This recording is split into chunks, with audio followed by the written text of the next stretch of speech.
ഞാൻ എന്റെ പ്രിയപ്പെട്ട മുസ്ലിം സഹോദരന്മാരോട് ഉണർത്തുന്നത്, ഇപ്പോഴും നമ്മുടെ സ്ഥാപനങ്ങളിൽ നടക്കുന്ന വിദ്യാഭ്യാസ പുരോഗതി അറിയാത്തത് മുസ്ലിങ്ങളായ നമ്മളാണ്. നമ്മൾ നമ്മുടെ സ്ഥാപനങ്ങളെ കുറിച്ച് പഠിക്കണം. നിങ്ങളിൽ നിന്നെല്ലാം 5 പൈസയും 50 പൈസയും 50 രൂപയും 500 രൂപയും 5000 രൂപയും 5 ലക്ഷം രൂപയും ഇതൊക്കെ ഞങ്ങൾ പിരിച്ചെടുക്കുന്നുണ്ട്. ആ പിരിച്ചെടുക്കുന്നത് ഇവിടെ വന്നാൽ കാണാനുമുണ്ട്. പിരിച്ചെടുത്തത് എവിടെ എന്ന് ചോദിക്കേണ്ട കാര്യമില്ല. വന്നവർക്കെല്ലാം നിറഞ്ഞ് കേരളത്തിൽ യാത്ര ചെയ്താൽ കാണാനുണ്ട്. ഈ സ്ഥാപനത്തിന്റെ ഒക്കെ അകത്തളങ്ങളിൽ നടക്കുന്ന വിദ്യാഭ്യാസപരമായ വിപ്ലവത്തെ മുസ്ലിം രക്ഷിതാക്കളെ, മുസ്ലിം സഹോദരിമാരെ, നാമാണ് അറിയേണ്ടത്. നമ്മുടെ കുട്ടികൾക്ക് എല്ലാ വിദ്യാഭ്യാസവും നമ്മുടെ സ്ഥാപനങ്ങളിൽ ഇപ്പോൾ ലഭിക്കുന്നുണ്ട്.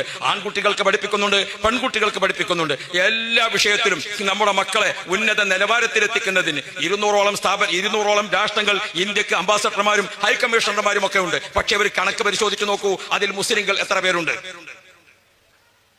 200 രാജ്യങ്ങളിൽ ഹൈക്കമ്മീഷണർമാരും അതുപോലെ തന്നെ അംബാസഡർമാരും ഒക്കെ ഉള്ള ഇന്ത്യക്ക് എത്ര മുസ്ലിമീങ്ങളുണ്ട്? നിങ്ങൾ ഓർത്തു നോക്കണം. അതുപോലെയുള്ള ഉന്നത നിലവാരങ്ങളിൽ എത്തുമ്പോൾ മുസ്ലിങ്ങളായ നാം എവിടെ നിൽക്കുന്നു? ആ രംഗം കണ്ടുകൊണ്ടാണ് ബഹുമാനപ്പെട്ട ബദറു സാദാത്ത് തങ്ങളും ബഹുമാനപ്പെട്ട സുൽത്താനുൽ ഉലമയുടെയും ഒക്കെ നേതൃത്വത്തിൽ അത്തരം രംഗങ്ങൾ കൂടി പരിഹരിക്കുന്നതിന് വേണ്ടി ദഅവ മനസ്സുള്ള, ദഅവത്തിന് കഴിവുള്ള, ഇസ്ലാമിനെ പഠിച്ച ഇസ്ലാമിനെ ആധികാരികമായി ആരുടെ മുമ്പിലും പറയാൻ അറബിയിലോ ഇംഗ്ലീഷിലോ ഉറുദുവിലോ സ്പാനിഷിലോ ഫ്രഞ്ചിലോ വേൾഡ് ഭാഷകളിലെല്ലാം ഇസ്ലാമിനെ സവിസ്തരം എഴുതാനും പ്രസംഗിക്കാനും പ്രബന്ധം തയ്യാറാക്കാനും കേൾപ്പെട്ട പണ്ഡിതന്മാരെ വാർത്തെടുക്കുകയാണ് നമ്മുടെ സ്ഥാപനങ്ങൾ ചെയ്തുകൊണ്ടിരിക്കുന്നത് എന്ന ബോധം പണക്കാരായ മുസ്ലിങ്ങളെ, രാഷ്ട്രീയത്തിന്റെ ഉത്തരവാദിത്തമുള്ള മുസ്ലിമീങ്ങളെ, ഭരണകൂടത്തിൽ ഉന്നത നിലവാരത്തിലുള്ള മുസ്ലിമീങ്ങളെ, അതുപോലെ തുടങ്ങി ഞങ്ങൾ ഏറ്റവും സമ്പന്നരാണ്, ഞങ്ങളൊക്കെ കാര്യബോധമുള്ളവരാണ് എന്ന് മനസ്സിലാക്കുന്ന നിങ്ങൾ നമ്മുടെ ഈ സുന്നി സ്ഥാപനങ്ങളെ അകത്തളങ്ങളിൽ ഒന്ന് പരിശോധിക്കണം. ഇവിടെ എല്ലാം ലോകത്തിന്റെ നെറുകയിലേക്ക് ഇസ്ലാമിനെ വിന്യസിപ്പിക്കുന്നതിന് ആവശ്യമായ സ്റ്റഡി നൽകിക്കൊണ്ട് നമ്മുടെ കുട്ടികൾ പഠിക്കുന്നുണ്ട്. ഒരു ഫീസുമില്ലാതെ നമ്മുടെ കുട്ടികളെ പഠിപ്പിക്കുന്നുണ്ട്.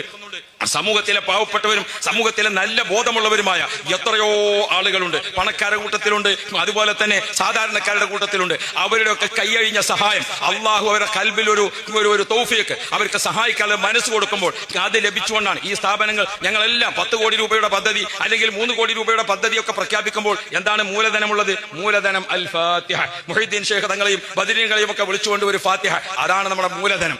അതിൽ നിന്നാണ് ഇതൊക്കെ പടുത്തുയർത്തിയിട്ടുള്ളത്. ബഹുമാനപ്പെട്ട മഅദൻ, ആ സ്വലാത്ത് നഗർ, അൽഹംദുലില്ലാഹ്, അങ്ങനെ എല്ലാം ബഹുമാനപ്പെട്ട ശൈഖുനാ സുൽത്താനുൽ ഉലമ ഒരു മിനിറ്റ് ഒഴിവില്ലാതെ ഈ ഇരിക്കുന്ന സയ്യിദ് അലി ബാഫഖി തങ്ങൾ ഈ വേദിയിലേക്ക് വന്നത് നമ്മളൊക്കെ കാണുന്നില്ലേ? ഓർത്തു നോക്കൂ നിങ്ങൾ. ആ വീൽ ചെയറിൽ ബഹുമാനപ്പെട്ടവർ കേരളത്തിലുടനീളം സഞ്ചരിക്കുകയാണ്. ഇപ്പോൾ മുസ്ലിം ജമാഅത്തിന്റെ നവോത്ഥാന സമ്മേളനം നടക്കുകയാണ്. ആ നവോത്ഥാന സമ്മേളനങ്ങളിൽ മലപ്പുറത്തും പാലക്കാടും തിരുവനന്തപുരത്തും എല്ലാ സ്ഥലത്തും എത്തിയിരിക്കുന്ന ആളാരാണെന്ന് ചോദിച്ചാൽ അത് ബഹുമാനപ്പെട്ട സയ്യിദ് അലി ബാഫഖി തങ്ങളാണ്. അല്ലാഹുവേ ആഫിയത്ത് നൽകണേ അല്ലാഹ്.